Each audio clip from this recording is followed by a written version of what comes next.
Well, hello, everybody. Welcome to another exciting lecture by your favorite speaker, Ronald J. Brown.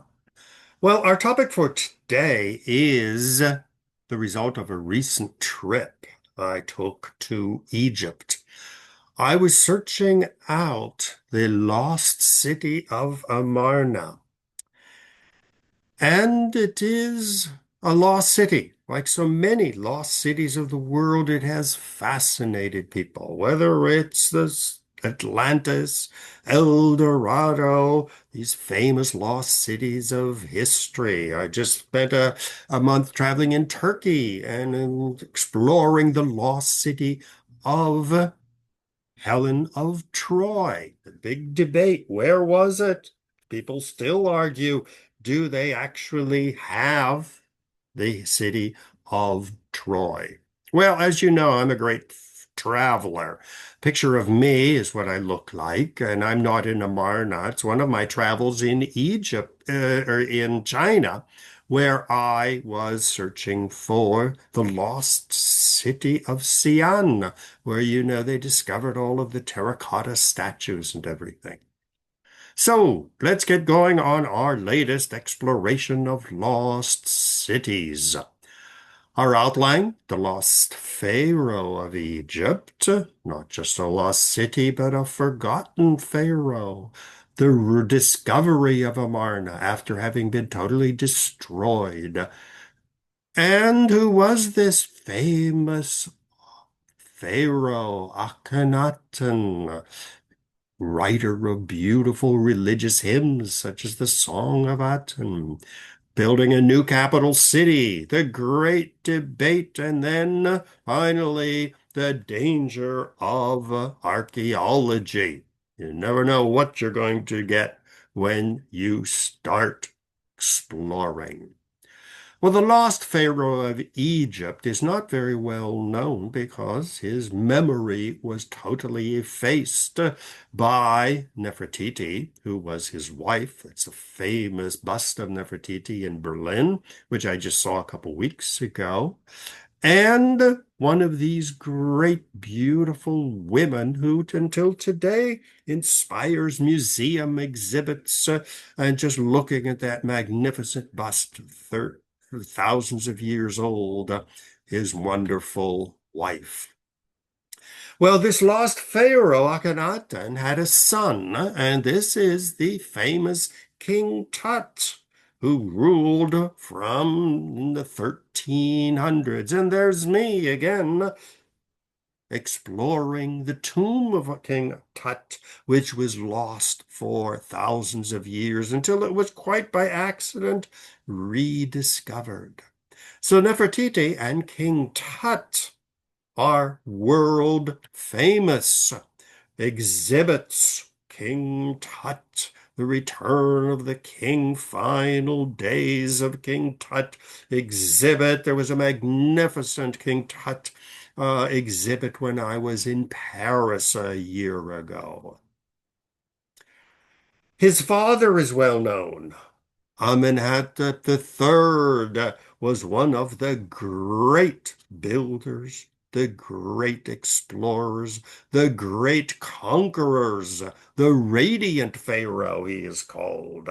And there we see in Luxor the temple colonnade, and we see the giant statues of Memnon built by this lost pharaoh's father.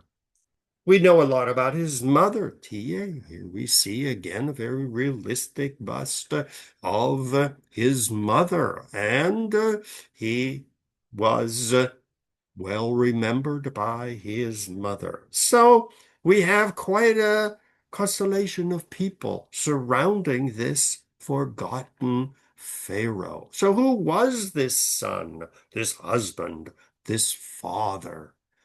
Well, we look in vain for any remembrance of him. His statues were completely destroyed. The face was ripped off. The stone monuments that the Pharaoh built were destroyed.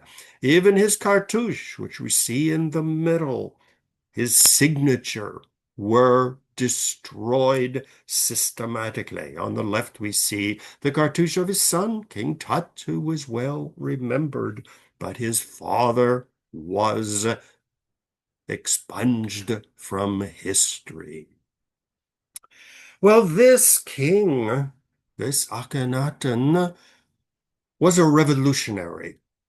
He built a giant city, the city of Amarna, which, when he died, was like his cartouche, like his statues, was totally destroyed. On the right and the upper side, that's what you see of Amarna today. A giant city in Egypt, totally removed, although they have been doing some excavations. As you can see, they're starting to rediscover the lost city of Amarna, which again was lost for thousands of years, like the memory of its builder, Akhenaten.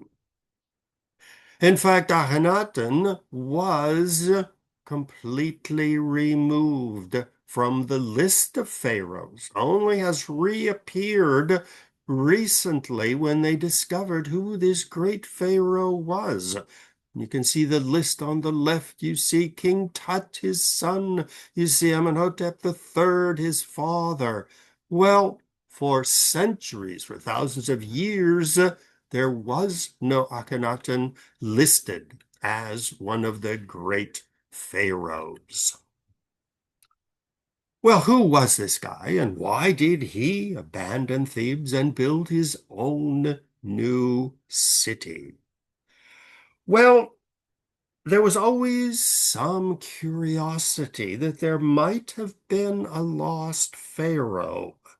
And a French priest, Father Claude Sicard, started digging around for some traces of this lost pharaoh. And there were even rumors that there was a lost city somewhere in the desert that existed. And he was curious back in the late 16, early 1700s, and started going to Egypt, searching for the lost city of Amarna and the lost pharaoh Akhenaten.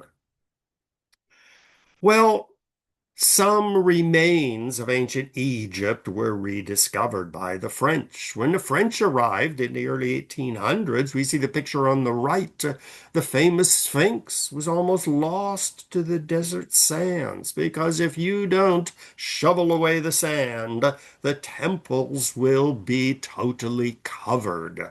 And this is what the French started exploring, later followed by German archaeologists and anthropologists, searching for the cities of ancient Egypt. Well, you can imagine the amount of sand they were going to have to dig.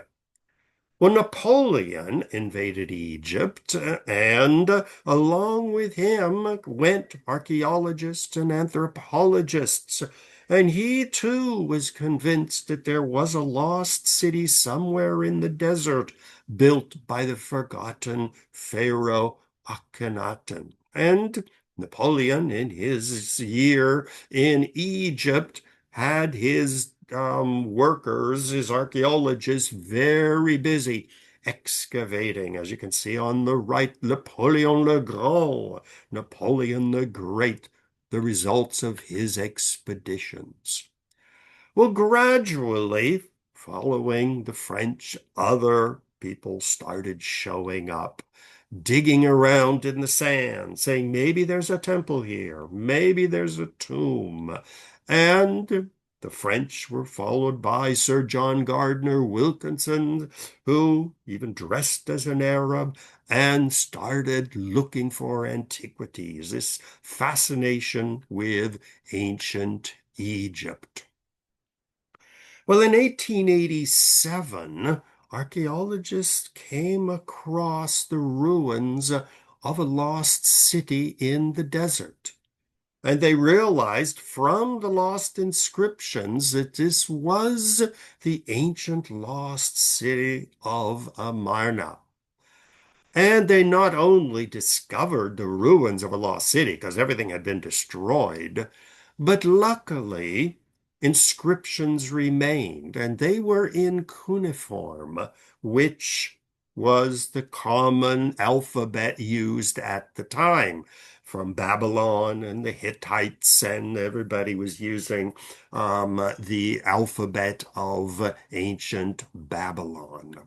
And so they started discovering these letters pressed into clay and baked so that they survived thousands of years in the desert sands, because when Amarna was destroyed by his son King Tut and Nefertiti, these tablets remained.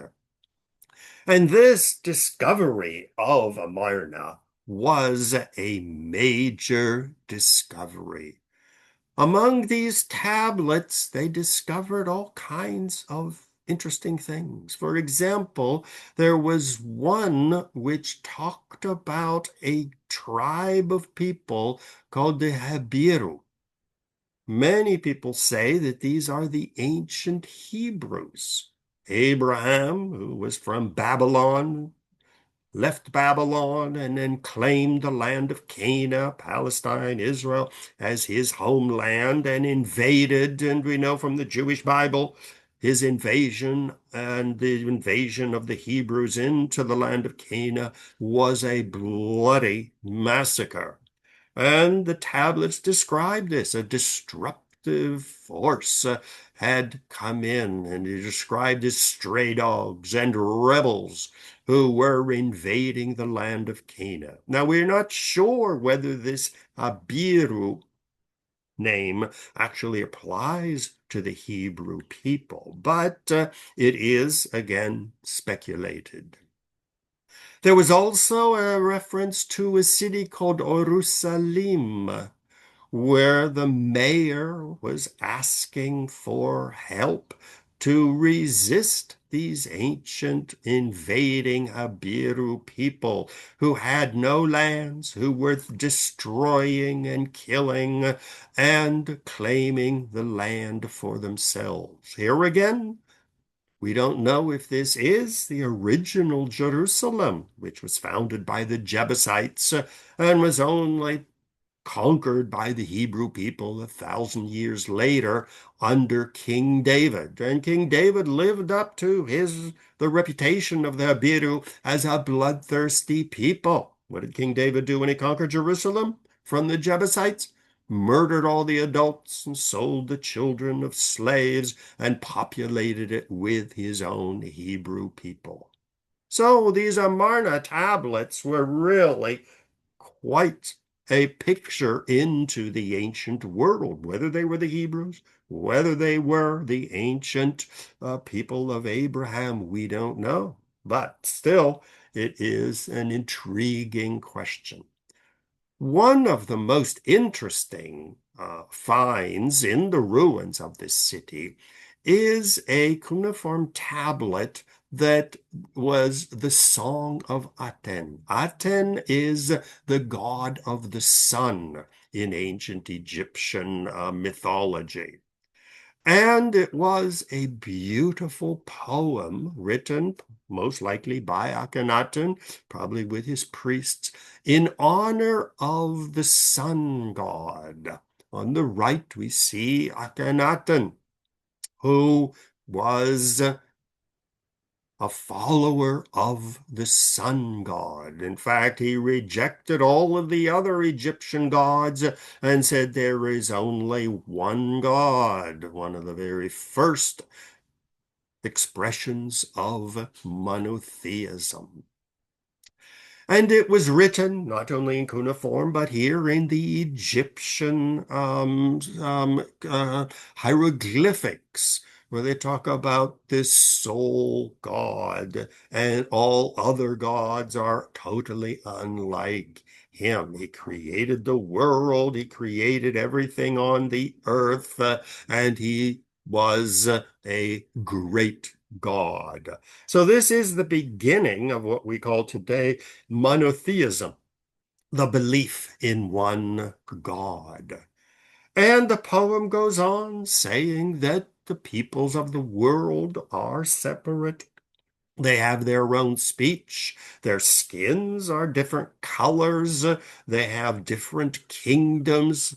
And this was the way that the god Aten had created the world. Now, is this monotheism? Because if he's saying that the Aztecs, the Mayas, the Hebrews, the Chinese, the Indians all have their own gods, well, this is not strict monotheism. It's like reflected in the first commandment that for the Hebrews there was only one God and they should not worship the other gods. So the debate, is this actually the beginning of monotheism?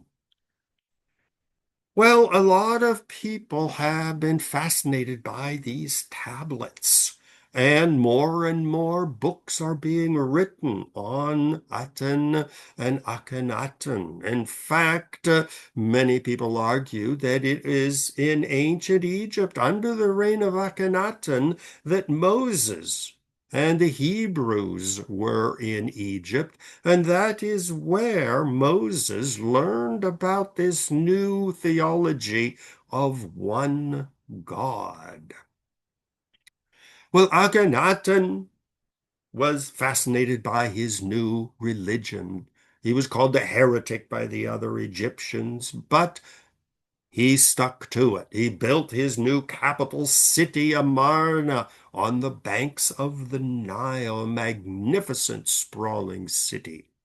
And this rediscovery of Amarna and the teachings of Akhenaten even inspired the composer Philip Glass to write an opera in honor of Akhenaten, who many believe was the founder of monotheism.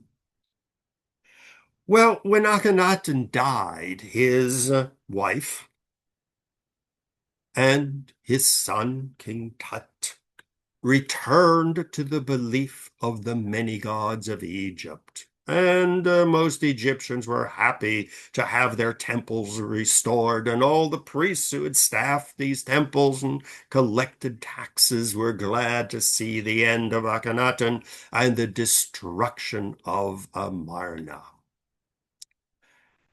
Well, the priests of Akhenaten were destroyed, just as Akhenaten had killed off the priests of the ancient gods. And so there was a return to the ancient gods of Egypt. The rituals in honor of Akhenaten were stopped, and the ancient rituals were restored. The burial rituals, the rituals in honor of the various Egyptian gods were restored, and the memory of Akhenaten was destroyed. His temple was destroyed. Now, this was more than just a temple where you go to pray. Don't forget, the temples were great owners of land. They had slaves. They owned cities who paid tribute to the temple. And so when King Tut overthrew his father's religion and returned to the ancient religion, he basically restored the lands of the temple, very much like Henry VIII did when he broke with Rome, overthrew the monasteries, and distributed the land to his cronies. Amarna was built on the banks of the Nile, and it was the new capital. Now, here again, every conqueror of Egypt builds its own capital city. When the Muslims conquered Egypt from Saudi Arabia, they built Cairo, meaning the victory of Islam. When Alexander the Great conquered Egypt, he built his new capital, Alexandria. And when, as President or dictator Sisi seized power in Egypt, he built his new capital, which I visited, which doesn't even have a name yet. Some people just call it New Cairo. I suggested they call it Sisi City, but saying things like that in Egypt can end you up in jail. In fact, this is the new capital. And there you see me visiting the brand new Sisi City, the capital of Egypt. So this was a tradition. Pharaohs seize power, they build a new capital. The city was sprawling, only small parts of it have been excavated. Most of it is still very much uh, covered in sand, but you can see some of the reconstructions. They discovered statues of Akhenaten, a very strange looking man, very narrow face, broad hips, small waist, very tall. And as you can see, there's me standing there beside one of the statues in the Cairo Museum. And so he was a very odd looking person. Now, don't forget that to keep the royal blood pure, the Egyptians did, like the Japanese do until today, they only marry within the family. So you get all kinds of deformed children being born, and some were absolutely brilliant and revolutionaries, like Akhenaten. This is a reconstruction of what his temple might have looked like. Once again, grand entrance facing the Nile and then going in with a succession of rooms. He worshiped the sun, so he is constantly being portrayed in stone carvings, worshiping the sun. On the right, you see him with one of his children, and Nefertiti, his wife. It's a debate if the baby he's holding and kissing is his actual son, King Tut. We don't know for sure. But these were the types of memorials that were totally destroyed after he died. This is what remains of the city. Total ruins, but gradually the sand is being dug away and we are getting some vision of what it was. People have imagined it, this fascination with what they believe is a founder of monotheism has created all kinds of new ideas and very creative reimaginings of what might have been there. The new Amarna Visitor Center opened in 2016. You can see the entrance and you can see the Nile in the distance, and it has various recreations of what the temples might have looked like. Of course, it's an ongoing, constantly updated exhibit because they're constantly discovering new remains of the city. Well, the big debate that began was Akhenaten the father of monotheism? Was Egypt the first country to become, even if only temporarily, monotheistic, or was it monolatry? Monolatry believes that every group of people has their own god. And so you can say that he said that Atan, the sun god, is the god of the Egyptians, and the Persians have Zoroastrianism, the Mayas and the Incas and the Romans and the Greeks have their own religions. So the origins of monotheism are still debated. Loads of books have been written on Amarna. This is just a slight list of them, because the rediscovery of Amarna and all of the Amarna letters and texts and writings, which were not destroyed, have really revolutionized how people view the evolution of religion. People like Karen Armstrong has been strongly influenced on the exploration of religions. Jews were very upset about this, saying that, is this a origin of monotheism, and that Egypt was the first country to become monotheistic? Or were the Jews, in fact, monolatry followers, meaning every nation had its own God? And so this whole debate on the evolution of religions really went into overdrive with the discovery of the Amarna texts. This was a major rediscovery of an entire chapter in the revolution of religions. And it not just influenced Christianity and Islam and Judaism, but even Hindus are starting to say that maybe there was a link between the rise of monotheistic teachings in Hinduism, which traced itself back to ancient Egypt by way of Iran. In fact, Sigmund Freud wrote his famous book, Moses and Monotheism.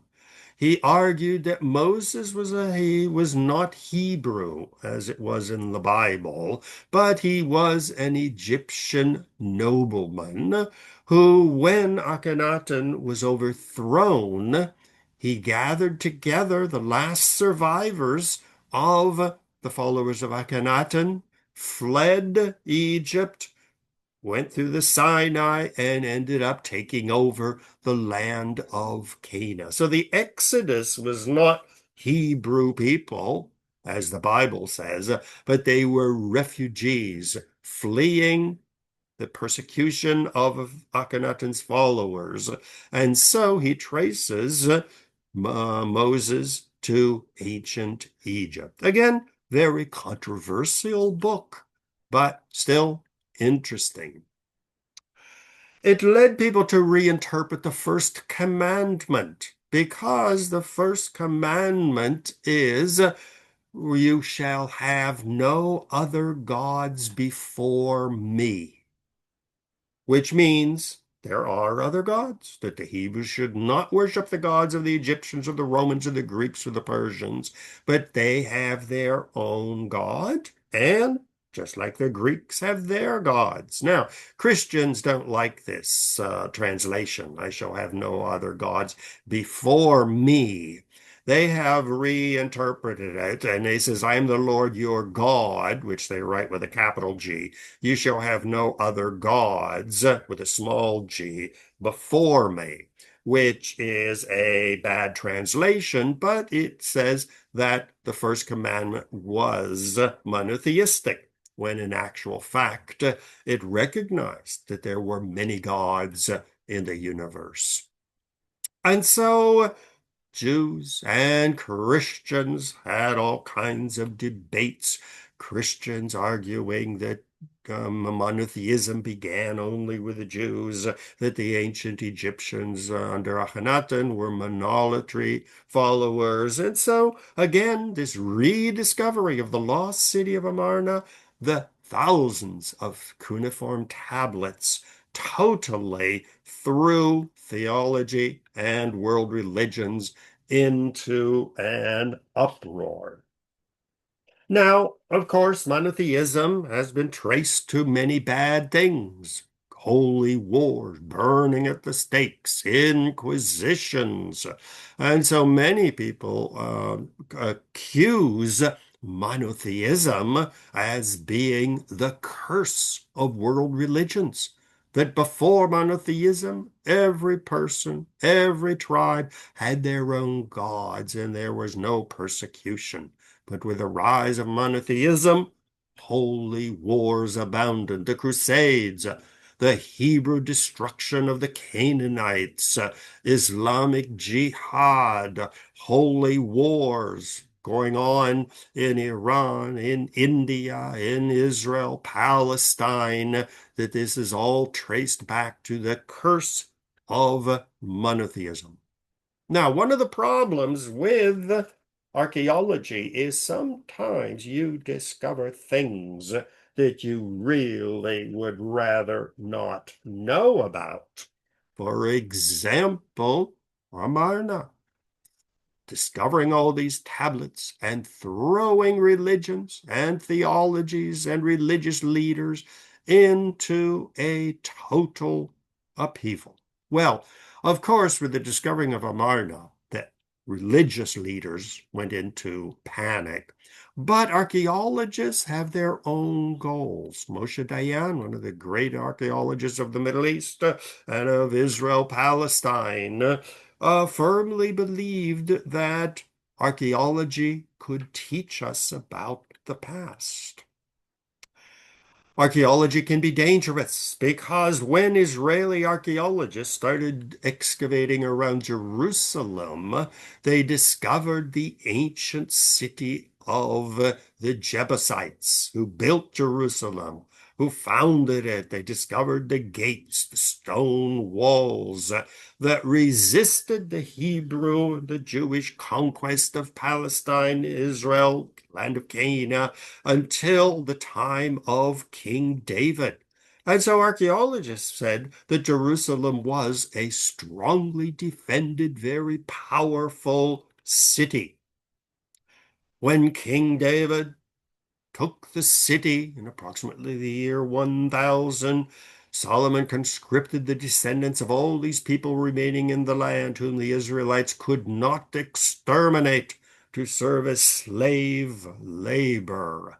And so the Hebrew conquest of the land of Canaan was a bloody affair, and archaeologists are coming to realize that the bloodthirsty conquest of the land of Canaan by the Hebrews was an excessively bloody affair. Well, this idea that monotheism should rule one God is deeply rooted in the three monotheistic religions, Christianity, Judaism, and Islam. In the book of Deuteronomy, said that you were to occupy and clear away the Hittites, the Girgasites, the Amorites, the Canaanites, the Jebusites, and destroy them. That there is only one God, the God of the Hebrews, and that all other peoples, as well as their gods, should be destroyed. So this is very much like the jihads of the Muslims, the crusades of the Christians, what many people still refer to as the curse of monotheism. The Shah of Iran used archaeology to show that Iran and its capital city, Persepolis, was a great power and wanted to link modern day Iran not with Islam, but with the ancient Persian kings. And so we see his reconstruction of the ancient pagan capital, Zoroastrian capital of Persia. Well, he persecuted the Muslims, and of course, we know the results, that he was overthrown and Islam returned to Iran. Dictator Sisi is also going back to ancient Egypt. His ideal is Ramses II, the great pharaoh who conquered the Middle East, even went into Babylon and Turkey, and saying that I am a new pharaoh, and again persecuting the Muslims in favor of the ancient Egyptian past. So here we see the Shah of Iran, make Iran great again. We see Sisi, make Egypt great again. So this is the power of archaeology to the rediscovery of the ancient past and how this rediscovery can ignite such controversy. Now, Amarna was destroyed. The memory of Akhenaten was erased. But still, when it was discovered, it really totally revolutionized the way we think of religions. So it was a chapter which was suppressed. Now, when Sisi goes back to ancient Egypt to say, make Egypt great again, or when President Xi of China says, make China great again, this is what we are seeing in the United States as Donald Trump tries to make America great again. He is looking to the past. When was the golden age of America? Well, thank you for joining me. There's me again. That's not Egypt and it's not China. It is the Day of the Dead in Mexico, where even the Mexicans are restoring their ancient Aztec and Maya past. So, if you have anything that you'd like to share with me, there you see my email address. So feel free to contact me. So thank you for joining me today, and I look forward to seeing you in the future. Bye-bye.